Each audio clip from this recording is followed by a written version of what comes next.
Evergreen content never becomes outdated, which means it can be reused again and again. It's the best way to consistently fill gaps in your content calendar and make the most of your resources.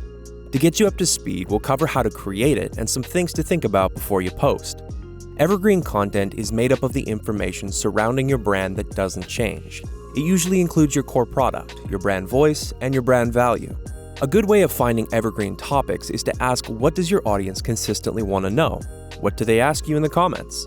Then create content that answers those questions by creating a frequently asked questions post, how-to guides, or tutorials. You can dip back in to share those whenever you feel like your content calendar needs a little oomph. Another idea for evergreen content? Your company history or interviews with your team are great items to fill in your schedule, and they have the bonus of humanizing your brand. Evergreen content is a helpful way to fill your content calendar in between more time-sensitive, topical promotions.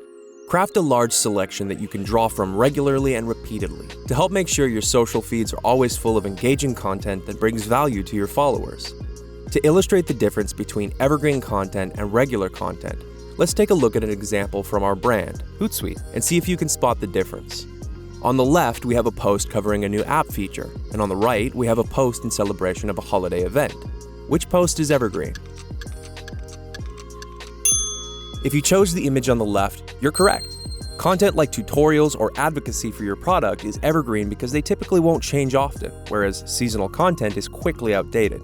If you answered incorrectly, well, being wrong is an evergreen. Before you post, help the algorithm understand exactly what you're sharing. Adding captions that are rich in keywords or appropriate hashtags will help your discoverability.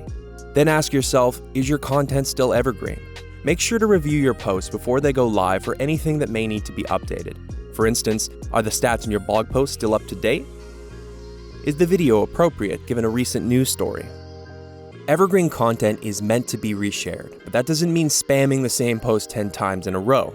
Instead, cycle through your evergreen content and spread it out between fresh content over weeks or months.